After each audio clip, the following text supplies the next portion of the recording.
श्री स्वामी समर्थ. मी घेतली काकडी म्हणजे ह्याची भाजी करणार आहे. तर ह्याला असं साईडचं काढून घेते, म्हणजे त्यावरची साल काढून घेते.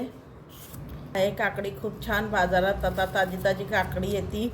तर ही भाजी थंड बी राहते, लवकरात लवकर होणारी भाजी आहे. जर ह्याच्या दोन्हीची सालं काढून घेतलेली आहेत. आता ह्याला काकडी किसून घेते मी. आपली काकडी किसायची झालेली आहे. असं किसून घ्यायचं. आता असं दाबून पाणी काढून घेते.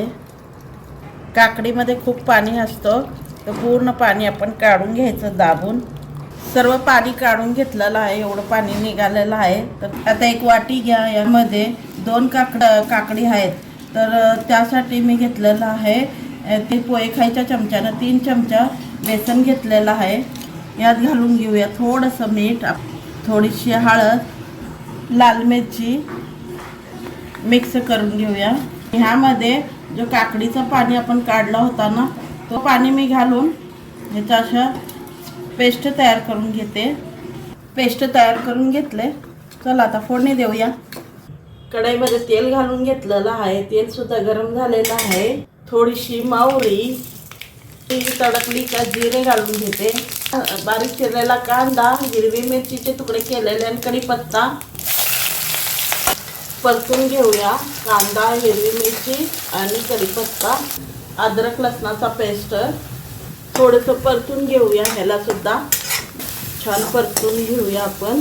ह्यात घालून घेऊया मसाले. थोडासा लाल तिखट, थोडीशी हळद, अर्धा चमचा धनिया पावडर आणि थोडासा गरम मसाला परतून घेते. मसाला आपला छान तयार झालेला आहे. ह्यात घालून घेऊया आपण घेते काकडी, जी आपण पाणी काढलं होतं ना, ती काकडी.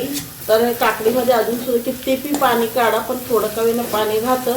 ह्याला थोडंसं शिजून घेते. चवीनुसार मीठ. थोडं शिजलं गेलेलं आहे. आता ह्यात घालून घेऊया आपण तो बेसनाचा घोळ ह्याच्यातच घालून घेऊया आणि याला छान असं जाडसरपणा तेल सुटेपर्यंत ह्याला आपण असं छान शिजून घ्यायचं आहे. दोन्हीला छान बेसन बी शिजलं जाणार आणि काकडी तर शिजली गेलेली आहे थोडी. आता ह्या बेसनसोबत छान असं शिजून घेते. एक वाफ काढूया झाकून. तर वापरली का बघूया. 2 मिनिटात झालेले आहेत. आता घालून घेऊया कोथिंबीर. भाजी खूप छान झालेली आहे. तुम्ही एकदा ट्राय करून भाजी तयार आहे. आता करून घेऊया पराठा. पण आमचं साधं सिंपल.